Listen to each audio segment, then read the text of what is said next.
Hi, my name is Rich Hanlon. I'm your Adirondack nature guide, and I have a question for you today. As you live your life, do you ever feel like you don't quite fit in? That you are not able to conform to the categories and the boxes that community or society creates for us? Well, maybe this is a nature connection video for you. Now, when we look along the edge of the pond here at Winch Pond, we see all sorts of different grasses and sedges and rushes and flowering plants, and all of these plants are very likely connected with mycorrhizal fungi in the soil, and that's how most plants are commonly able to get the nitrogen that they need in order to build their plant structures. And so if that is generally speaking the norm of how plants get their nitrogen, which is kind of like currency in the plant world. And in some environments, nitrogen as currency is in very limited supply. And so then if we step over to this decomposing log at the edge of Winch Pond here, and I'm going to do my best not to fall in, slide this bulrush out of the way a little bit. And right here we have what I think of as one of the nonconformists of the plant world. They have found that since they're living in such a nitrogen poor environment, I mean right on the top of this decomposing log here, and on top of mosses that generate a very acidic environment. And so it's a very acidic environment. A lot of good bacteria is not able to survive there. And so this Sundew plant is not able to get the nitrogen in the same ways that other plants do. It doesn't fit the categories that most plants do. And so it's resorted to a kind of nonconformist mentality. And so it still needs to get nitrogen.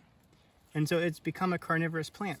You see these leaves, if we can zoom in close to this leaf here, it's got these little tendrils on the leaf, and inside of there's a body in there. That's the body of an insect that this plant with its sticky tendrils has caught, and it's now the plant is able to break down that insect's body, and that insect will provide the nitrogen that the plant needs. So this is a nonconformist that has resorted, a plant nonconformist that has resorted to carnivory to get the nitrogen that it needs. And if we had, gosh darn it, normally when I come to this pond, I'm getting hounded by mosquitoes. If you're ever getting hounded by mosquitoes and you're in an area where there's carnivorous plants like this, whether it's a sundew or a pitcher plant, you can, if you want to be generous about it and be a good neighbor, you can take one of those mosquitoes or flies and put it right on the sticky tendrils of the sundew plant. And I'm going to do one more thing before we finish this video, so watch this. When I touch the sticky tendrils on one of these plants, it very slowly will close. You see this one right here. So you may be able to see the sticky goo touched to my finger. See that? It's very sticky. And when an insect touches it right here like that, it will begin very slowly to close in like a set of slow closing jaws around the insect.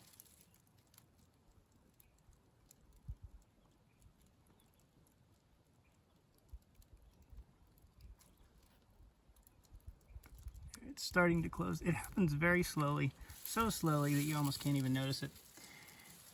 And this particular sundew colony on this decomposing log on top of the mosses is almost ready to bloom. And it is photosynthetic like other plants. It gets its energy from the sunlight, but it gets its nitrogen from the insects that it catches. And it is a flowering plant. And so these little, what look like little shepherd's hooks, will produce little white flowers that are blooming. And so if you come to Winch Pond in the next maybe week or two, you may be able to see these sundews blooming. And if you would like to hire a nature guide who would be capable of guiding you into deeper meaning in your own life as you encounter some beautiful and diverse members of nature's community, look me up. Wild Neighbors Nature Connection. It's WNNC.net, and you can look me up on Facebook, Wild Neighbors Nature Connection, YouTube, Rich Hanlon, and Instagram, ADK Nature Guide. Well, thanks for joining me for this look into the life of one of our plant nonconformists in nature's community. I'll see you next time.